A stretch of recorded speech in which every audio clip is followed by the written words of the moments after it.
Welcome to the Jabberjaw Talk.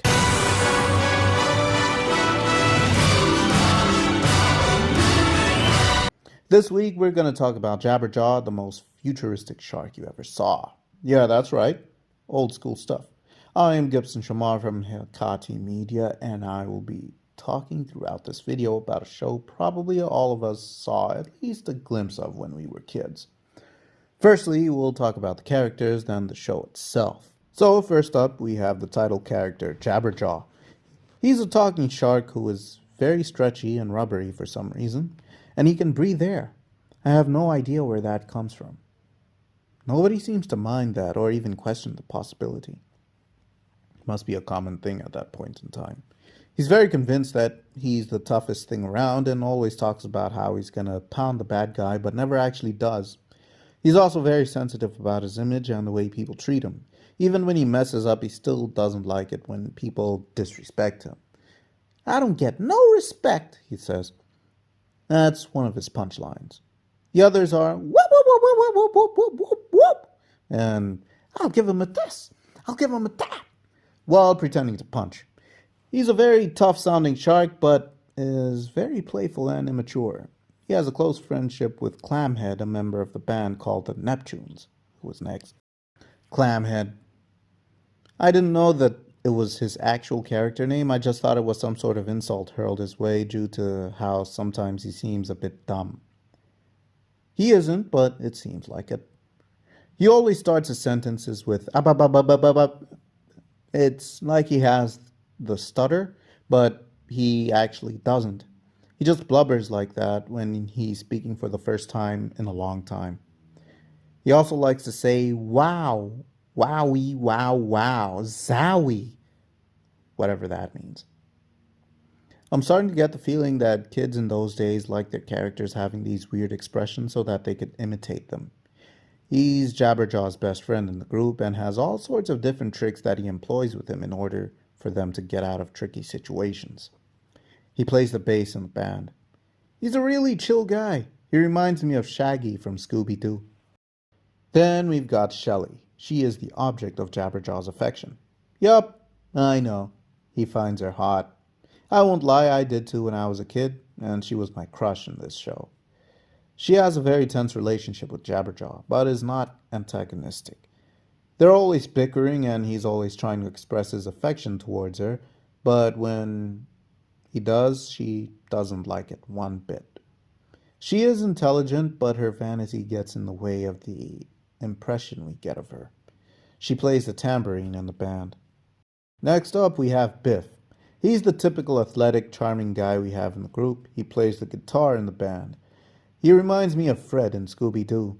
He's always got a smile on his face, and the charm goes a long way.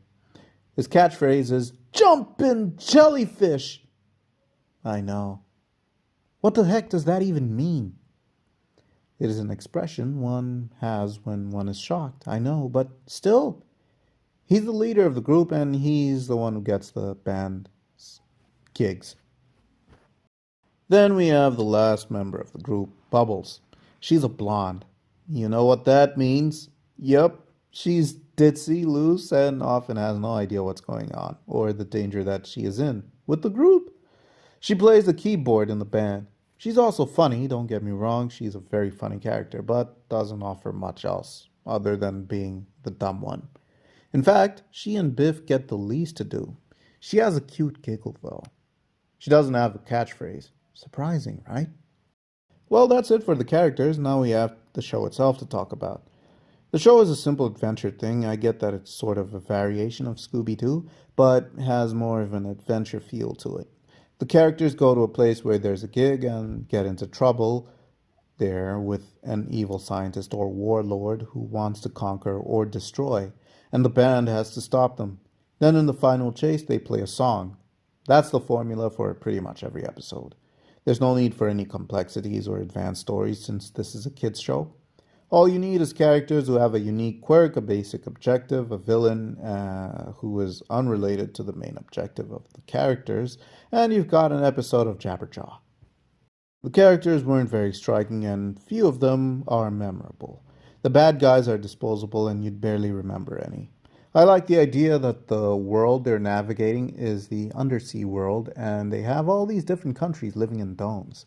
And that's pretty cool. I'll never forget how they have a Barcelacqua. Really? Why not just make it an extension of Barcelona that's underwater? They have all these creative names for surface countries underwater. Heck, they don't only go after human villains either. They went up against aliens once. Seriously, there were no limits to this thing. We also find out that the show is set in 2076. Yeah, just a few years from now. We will have technology that allows us to live in the sea, in domed cities.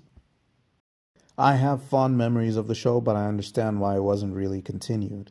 I also came across some reviews online and they weren't very good. People didn't like the show very much. I think it was great for its time, but the production did look cheap a lot of the time, and it looked like Hanna-Barbera was stuck to a formula that they were kind of ruining by overusing it. I mean, they had Scooby-Doo, Where Are You?, The Scooby-Doo Show, Scooby and Scrappy-Doo, Captain Caveman and the Teen Angels, Josie and the Pussycats, Josie and the Pussycats in Outer Space, and now Jabberjaw. All these shows have the same formula. There are slight variations. My favorite of them was Captain Caveman and the Teen Angels. I used to have a crush on Brenda.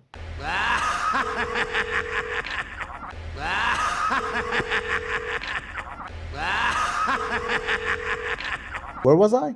Oh, yeah. The show was conceived with a formula that had been done to death. Could have been better and should have been better. It was amusing to me that the undersea world had so many anti-shark devices and one of its greatest saviors was a shark. Seriously, you'd think the Neptunes would be more popular for the number of times that they saved the world from threats. They fought aliens, dude. Aliens. Whatever. I guess they couldn't be recognized for that, or else the show wouldn't be made. I guess it was all part of a grand design. No, wait. It's like poetry. It rhymes. No, seriously. The show also contained a laugh track. Just so you know, if you watch it today, you'll be hearing the voices of dead people laughing a lot of the time. Man, you gotta love laugh tracks. My favorite character was Biff for the simple fact that he had a cool catchphrase. It doesn't make any sense at all, and that's the beauty of it. Jumping jellyfish. He was the leader, but he was always in the background, just like Cyclops in the X-Men movies. Funny how that works. What's also funny is how much Jabberjaw liked human women. The guy was into bestiality, if you think about it. It does make sense since he doesn't really interact with other sharks. He did go after a female shark construct once, so I guess he's still going the right path. Still, man. What can I say about the show that's worth saying? It was nice. It was enjoyable. I recommend it if you just want to watch a fun show, but nothing more than that. There are no life lessons, there's no deep lore, there's nothing of the sort. It's just brainless fun. Before I tell you to check out our Facebook page, our Instagram page, and the rest of our channel, then closing it off with telling you to have a good day, I would like to thank you for watching the video. Now go check out those things. Oh, and have a good day.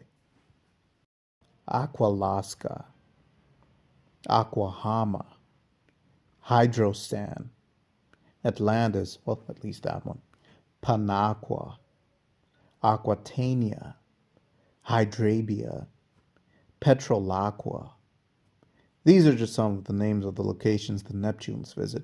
Also, there's one location where there's a primitive society that lives like those Amazonian undiscovered villages.